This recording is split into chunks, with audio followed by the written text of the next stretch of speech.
এই টমেটোটা নিয়েছি, এই টমেটোটা কেটে নিয়ে শাঁস বের করে নেব। দেখুন শাঁসগুলো বার করে ফাঁকা করে নিয়েছি।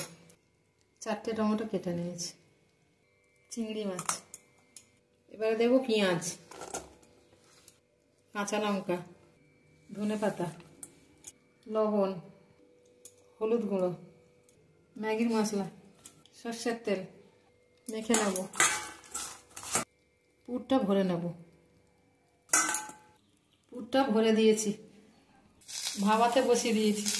চিংড়িগুলো জ্যান্ত দেখুন এই লাফাচ্ছে। রেসিপিটা তৈরি হয়ে গেছে।